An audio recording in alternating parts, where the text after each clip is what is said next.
হামজা দেওয়ান চৌধুরী, জন্ম ১ অক্টোবর ১৯৯৭, একজন পেশাদার ফুটবলার যিনি এফএল চ্যাম্পিয়নশিপ ক্লাব শেফিল্ড ইউনাইটেডের জন্য রক্ষণাত্মক মিডফিল্ডার বা রাইট ব্যাক হিসাবে খেলেন, প্রিমিয়ার লিগের ক্লাব লিসেস্টার সিটি থেকে ঋণ নিয়ে। ইংল্যান্ডে জন্মগ্রহণকারী তিনি বাংলাদেশ জাতীয় দলের হয়ে খেলেন।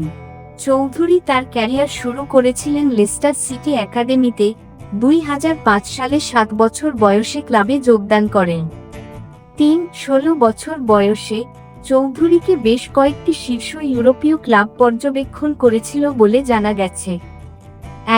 চৌধুরী ২৭ ফেব্রুয়ারি ২০১৬ তারিখে ১ মাসের ঋণ চুক্তিতে লিগ ওয়ান নেতা বার্টন অ্যালবিয়নে যোগ দেয়।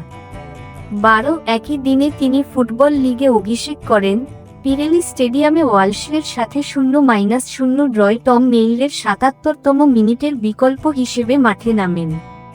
১৩ আগস্ট ২০১৬ তারিখে চৌধুরী ২০১৬-১৭ মৌসুমের জন্য বার্টন অ্যালবিয়নের সাথে আরেকটি ঋণ চুক্তিতে স্বাক্ষর করে। একই দিনে চৌধুরী বার্টন অ্যালবিয়নের প্রথম চ্যাম্পিয়নশিপ খেলায় অংশ নটিংহ্যাম ফরেস্টের বিপক্ষে ৪-৩ ব্যবধানে পরাজয়ে সহায়তা দাবি করে। চৌধুরী ১৯ সেপ্টেম্বর ২০১৭ তারিখে লেস্টার সিটির হয়ে তার প্রথম দলে অভিষেক করেন। ইএফএল কাপের তৃতীয় রাউন্ডে ঘরের মাঠে লিভারপুলের বিপক্ষে ২-০ ব্যবধানে জয়ের মাধ্যমে বদলি হিসেবে মাঠে নামেন। ২৮ নভেম্বর টটেনহ্যাম হটস্পারের বিপক্ষে ২-১ ব্যবধানে জয়ের মাধ্যমে তিনি বদলি হিসেবে প্রিমিয়ার লিগে অভিষেক করেন। তার প্রথম প্রিমিয়ার লিগ শুরু হয় ১৪ এপ্রিল ২০১৮ তারিখে বার্নলির বিপক্ষে ২-১ ব্যবধানে পরাজয়ের মাধ্যমে। ২২ অক্টোবর ২০২০ তারিখে চৌধুরী প্রথমবারের মতো ইউরোপীয় প্রতিযোগিতায় অংশগ্রহণ করেন। ৭১তম মিনিটে জোরিয়া লুহানস্কির বিপক্ষে বেঞ্চ থেকে নেমে তিনি এই কাজ করে প্রথম বাংলাদেশি বংশোদ্ভূত ফুটবলার হিসেবে ইউরোপীয় প্রতিযোগিতায় অংশগ্রহণ করেন।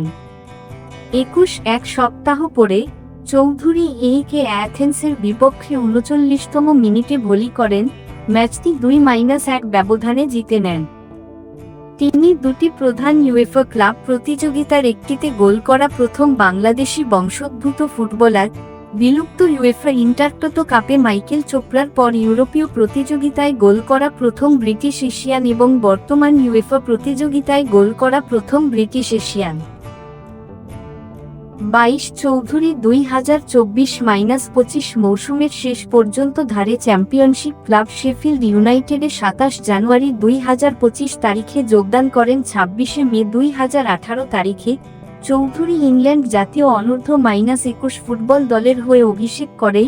২০১৮ সালের তুলন টুর্নামেন্টে চীন অনূর্ধ্ব-২১ বিরুদ্ধে ২-১ ব্যবধানে জয়ের সময় বদলি হিসেবে মাঠে নামেন। চৌধুরী টুর্নামেন্টের পরবর্তী ম্যাচে ইংল্যান্ডের হয়ে শুরু করেন, মেক্সিকোর বিরুদ্ধে ০-০ গোলে ড্র। ২৭ মে ২০১৯ তারিখে চৌধুরীকে ২০১৯ উয়েফা ইউরোপীয় অনূর্ধ্ব-২১ চ্যাম্পিয়নশিপের জন্য ইংল্যান্ডের ২৩ সদস্যের দলে অন্তর্ভুক্ত করা হয়েছিল, কিন্তু শেষে নেয় ফ্রান্সের কাছে ২-১ ব্যবধানে পরাজয়ের প্রথমার্ধে একটি বেপরোয়া ট্যাকলের জন্য তাকে সরাসরি লাল কার্ড দেখানো হয়েছিল। বাংলাদেশ এবং গ্রেনাডার প্রতিনিধিত্ব করার যোগ্য হলেও চৌধুরী ২০১৯ সালের অক্টোবরে প্রকাশ করেছিলেন যে তার লক্ষ্য ইংল্যান্ডের হয়ে খেলা। তিনি বলেছিলেন, ইংল্যান্ডের হয়ে খেলা আমার সবচেয়ে বড় স্বপ্ন, সিনিয়র দলের প্রতিনিধিত্ব করা। তবে ২৭ ফেব্রুয়ারি ২০২৪ তারিখে প্রতিবেদনগুলি নিশ্চিত করে যে তিনি ২০২৪ সালের মার্চ মাসে ২০২৬ বিশ্বকাপ বাছাইপর্বের জন্য বাংলাদেশ জাতীয় দলে যোগদানের জন্য আলোচনা করছেন। চৌধুরী ২৩ আগস্ট ২০২৪ তারিখে তার বাংলাদেশি পাসপোর্ট পান। ৩৫ এবং ২৪ সেপ্টেম্বর ২০২৪ তারিখে ইংলিশ ফুটবল অ্যাসোসিয়েশন তাকে একটি অনাপত্তি সনদ (এনওসি) জারি করে, যার ফলে তিনি আনুষ্ঠানিকভাবে বাংলাদেশের প্রতিনিধিত্ব করতে পারবেন। 36 তিনি আনুষ্ঠানিকভাবে 19 ডিসেম্বর 2024 তারিখে বাংলাদেশের প্রতি আনুগত্য প্রকাশ করেন। 37-38 9 ফেব্রুয়ারি 2025 তারিখে হামজাকে বাংলাদেশের 2027 এফসি এশিয়ান কাপ বাছাইপর্বে প্রাথমিক দলে অন্তর্ভুক্ত করা হয়েছিল ভারতের বিরুদ্ধে তৃতীয় রাউন্ডে ম্যাচ। 25 মার্চ ভারতের বিরুদ্ধে 0-0 গোলে ড্রয়ের মাধ্যমে তিনি বাংলাদেশের হয়ে অভিষেক করেন।